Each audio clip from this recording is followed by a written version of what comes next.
It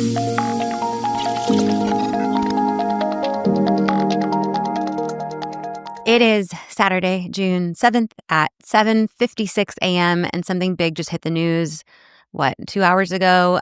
So today the heat is on Apple, and I brought in Sarah Gardner of Heat Initiative to break down what parents need to know. Hi, Sarah. Hi, Nikki. Thanks for having me. Of course. So the Wall Street Journal broke something huge today. The headline is Sextortion Scams Involving Apple Messages Ended in Tragedy for These Boys. And when we talk about sextortion, as we have been for years now, we typically hear about boys getting targeted on Instagram and Snapchat, and the conversation sort of ends there. And so parents are like, oh, great, I'll keep my kids off these platforms or warn them about this. But now Apple iMessage is involved. So tell me what's going on here. Yeah, well, I think the first thing you need to know is when you just see the headline of the article and see these three boys' faces, you know something is wrong, right? Because any company that knows children are dying and aren't actively doing more to prevent it has a big problem. And this is about extending the responsibility to Apple and other messaging environments where exactly like you said, sextortion is happening. It may not be as obvious, or it may be somewhere that perpetrators and predators have expanded to. Since, Instagram and Snap know they have a sextortion problem, they actually do have some features in place to address that. So the key thing here, and this was emphasized in the article, but I just want to state again, Apple is below par when it comes to handling kids who are in dangerous or unsafe situations because they don't have a report button. Mm-hmm. And so, the focus of this article being like, you think your kid is safe on iMessage or just talking to people on their phone, that may not be the case. And so it's really about opening our eyes to that and just expanding the group of companies that we hold responsible for this. Okay. And we will talk about some specific things that these companies can do to protect kids. But at this point, experts say nearly every young boy, specifically teenage boy, will be targeted with a sextortion scam. And we know about nearly 40 young boys who have died by suicide after a sextortion scheme. Now, that number is actually much higher and underreported. But looking at this article this morning, it includes and it introduces us to David Gonzalez, Elijah Heacock, and Jack Sullivan. And what struck me immediately is how alike these boys look. Did you notice that? Yes. I was like, is that the same boy? Like 3 pictures of the same kid. And it's so interesting. Also, I realized that Elijah and Jack, so these are 2 completely different families from different states. They are both twins. They both have twin sisters. Wow. Yesterday, I actually got to talk to Jack's parents, and they were pointing out how these kids who get targeted, they've noticed now that they've dug into this, the kids who are victimized by sextortion, they're doing great. They have lots of friends. They do well in school. They're usually into sports or some extracurricular activity. Because they have something to lose, they get targeted. And so just for parents who don't understand how this goes down, typically the boys are in their bedroom at night. They get contacted by what seems to be a teenage girl. The conversation starts on social media, usually Instagram, Snapchat, but even smaller platforms like Wiz, and then often moves to iMessage, where a nude image is exchanged, and then the threats start. Scammers demand like thousands of dollars from these young boys, which they don't have. And even if the money is given, the scammer asks for more and more, or they will share the image with family and friends. And these boys lose hope, like they are broken, and they take their lives, some in just a few hours. Let's dig into Apple's involvement a little bit more, because I read that nearly 40% of the reported sextortion cases involve texting. So why do the scammers use iMessage specifically for exchanging of the nude image and the demands for money? Well, so this off-platforming phenomenon, right, moving kids around, is one of the tactics that predators are using, because they're thinking about, if I isolate them on all the different platforms, to your point about the heaviness of what's happening to them, they feel like they can't escape this person. But Mm. really specifically, the move to iMessage, these perpetrators know that there's no report button in iMessage. Mhm. So as things escalate and as they demand money, and you said something about how much they demand, and sometimes it is thousands of dollars, but I've also heard about boys taking their lives where they've asked for like $300, Mhm. $400, and just like the tragedy of that is Yeah. so immense, right? But again, these are kids that they're targeting, and to your point, their whole world is crumbling around them because Mhm. they're going to go and have to explain how this happened. So Yeah. more and more, we're seeing that perpetrators have realized if I move them to iMessage, Mhm. there's less options for them to get help. They'll feel even more kind of isolated and attacked, so to speak. Mhm. And they know that Apple's not doing anything to Mhm. try and identify who are these scammers, who's targeting kids, all of that. So in their mind, that's a safer place to go. And I just want to go back to like what you said about prevalence, Mhm. because sometimes I feel like the number of kids who's died is downplayed compared to the number of kids on the platform. We know this has happened to thousands, if not millions of kids. Mhm. Some of those children have not taken their lives, but they have been in this situation and they do feel exploited. Yeah. I think the data is now like 1 in every 17 teens in the US will experience a sextortion event. It's probably higher now. That data's from a few years ago. Oh, yeah. But if you think about that, that's basically like 1 in every classroom. Like, this is not a insignificant crime that's happening to boys across America, and I think Mhm. that is something that's really important, to continue to emphasize, and like you said, to tell parents, like, it's not their fault, it's not their children's fault. These Right. are orchestrated crime rings that are doing this. And often the companies, Apple, whoever, will roll out protections that make us feel like our kids are safe. So I thought that Apple blurs nude images that were sent to minors. So what's happening there? They do. So, a few years ago, they sort of entered into the child safety space a tiny bit when they implemented the communication safety features, what it's called. So it's a blurring mechanism. Within iMessage, it detects that a nude image has come from the child's phone or is being sent to the child's phone. It will Mhm. blur it.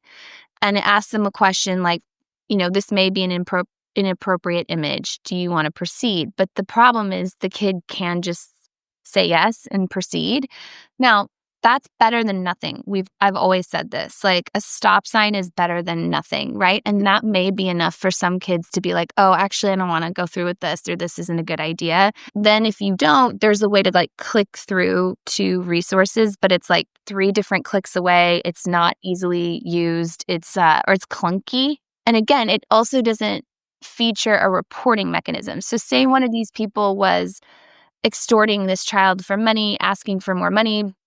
They're when you see these transcripts, like, they're devastating because they like count down, which is just disgusting. Like, if you don't send it to me in 60, 59, 58, 57, Oh my God. what you want is the kid then there to be a button that's like report, like, this is not for me or Mhm. something, right? And then it just goes to Apple right away. And then that could trigger a response from Apple, like, sextortion is illegal. Like, this isn't your fault. Like, something, you know what I mean? Just Mhm. something to help a kid start to identify that this is a bad thing that's happening to them and they're the victim, Yeah. not the other way around. But the thing I want to just one more thing about the communication safety feature. So I do believe they've now set it to default for 13 and under. Mhm. But to your point about these boys' ages, like, maybe that needs to be the case for 13 to 18 at the very least. And then Mhm. from there, you can start to build a much more robust safety program on top of that. I don't understand even allowing a child to I know. open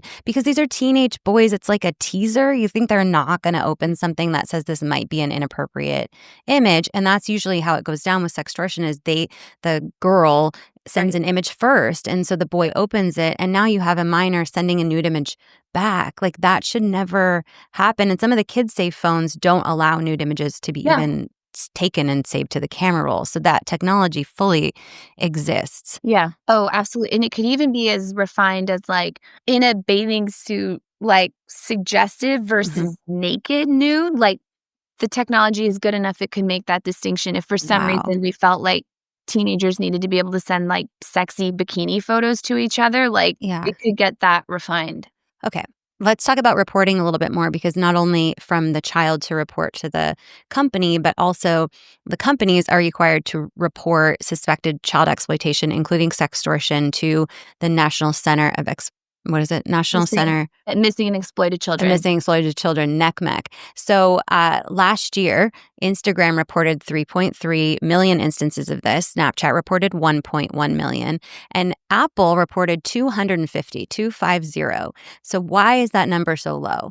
Yeah, I shouldn't laugh. It's not funny. No, I it's mean, this ridiculous. is it's so absurd that like that's why I have that Yeah. response. This is an indication that a company is not doing its job or looking for a problem when their reports are that low and their usage is that high, right? So Right. like smaller platforms, maybe there's less of it. We need to shift the way we talk about the reports so that the more there are is actually sometimes, unfortunately, an indicator that, yes, there's a lot of it, but at least the company's taking action, Mhm. right? And the less reports should raise suspicion, like this is a company not doing its job. Yeah. And I just want to point out, too, in the numbers that you described, that is also for the detection of child sexual abuse material. Hmm. So you think about Apple and iCloud and all the images, videos that they manage and control on their platforms. Like, you know that there are more than 250, even just images of child sexual abuse material, never mind also sextortion cases. So Hmm. it is a gross underreport for essentially anything bad that's happening to children in any of their environments. Okay. Yeah. And I was going to ask about that. Apple now has this nude imagery of kids in their iCloud. And is it safe there? No. Right. No. And actually, parents, I've heard stories too of parents struggling to even gain access to their kid's account after their child's death, which is just like such a crazy concept that a child takes their life and the parents can't get into the phone to see like what's happened. So spending months and months just being able to access the data. I mean, that's the common experience. It's nearly all parents who've lost their Yeah. children can't get into the accounts. That has to change. Hmm. If the child is deceased, there has to be some rule that allows the parents to be able to access because we need to understand what happened. And Hmm. unfortunately, the way we know social media and the phones, what role they're playing in many, many teenagers' lives, the chances that there is some connection to technology or a social media harm at this stage is high. So we've talked about, Instagram and Snapchat's big Yeah. role in sextortion cases targeting kids. But now what we've realized is that Apple has a huge role to play here too. And we've talked about a couple of things that they could do to help reduce the numbers of sextortion cases. Is there anything else we didn't cover there? I think that's a really important point to emphasize that Apple needs to fix their problems and Meta and Snap need to fix their problems. And this is a both and situation. We need Yeah. all the companies doing their part. There's also a world where companies, and there was a conversation about this at one point, could share information about bad actors with each other, right? Mhm. You know that a certain account or certain phone number has contacted 300 individuals or kids to sextort them. Like maybe that's a phone number that should be like on a blacklist so that another company doesn't let that person online or in their environment. So Yeah. some of that work had started, but there's this whole other level that could be happening to squash out this crime and make it so hard to do that it would happen to far fewer children. And that's where we need to get to. And Apple has a big role to play in that. Okay. And Apple didn't specifically respond to this article today, but pointed to their current, I think, safety features, which are obviously not doing enough. There is a ton more that all of these companies can do to protect kids. But given the current state, it's up to parents to try to make safe choices regarding devices and access. What recommendations do you have for parents and our choices at home? Yeah, on this one, it's really specific and clear, which is to tell your child that if someone entices them to take a nude photo and then extorts them or puts pressure on them, that you want them to come tell you. Mhm. Like, even if you've told them, don't do it, it's not worth it, that image goes online forever. Even if you've been more stern about it, don't do it. Don't take a nude. You also want to include in that. But if it happens, come and tell me, because once a kid tells someone, it gets so much better, because then they have someone on their team, they have someone on their side, and they can deal with the extorter, and basically the kid realizes that they're a victim versus complicit or part of the problem. I think when you talked through the stories, like, one of the things that these bad guys are banking on is sometimes like, oh, the kid will feel so overwhelmed in telling anyone. And so as long as the kid knows they can tell someone, you have a much better shot. But that is also, I just want to also say, like, there's so many parents who do that too. And it's just a young brain, and you're going to make decisions in the moment that, we'll all regret. And given that, do you feel like your choice in product that you provide to your child? I've been saying for years, guys, iPhones are not safe for kids. Apple devices are not safe for kids. They're built for adults. The protections they add on are not enough. How do you feel about that? Because most parents are still giving their kids Apple devices because adults are using Apple devices and they all connect so well. So what do you feel about that? There's a great frame for this, which is that Apple has prioritized privacy, which is really important, and adults want privacy. Kids need safety and privacy. So yes, they need their data not being bought and sold, all sort of those similar tenets. But kids, leaving a kid in a room with a strange adult with all the windows closed and the doors shut, is that something we would do in real life? So why would we do that for them in a messaging service? They need something different, and Apple has not created that product yet. So I'm with you that choosing a dumb phone or one of the other types of amazing phones that are out there now for kids, smartphones, all that, they've thought about that in the design of the phone, right? Which is that we need to keep kids equally safe and their data private. And so that's, if Apple wants to continue selling phones to minors, that's where they need to go. Okay. Thank you. And thank you for all your work in this space, bringing to light the failures at Apple and many other companies in protecting children. And also, I just want to say thank you to the 3 families who spoke with Julie over at the Wall Street Journal and were featured in this article. We're thinking of them and their families and their sons who should be here today, if not for the failures of these companies. There are these moments in this work where I'm happy that we're illuminating the negligence, but it doesn't bring any of these boys back. And that part's really sad and motivating. So we carry them with us, right? Yeah, we can't get them back, but we can save our kids. And that's why they do this and speak about the hardest experience they've ever had in their lives to protect our kids. So we need to listen and adjust our choices and put pressure on these companies and be brave enough to do that. If all parents speak up together, we can stand up to these behemoths. Yeah. And we will. So Sarah, thank you for everything you do with your team at Heat. I love you guys, and I'll talk to you soon. Thank you. Thank love you. You too. Bye. Bye.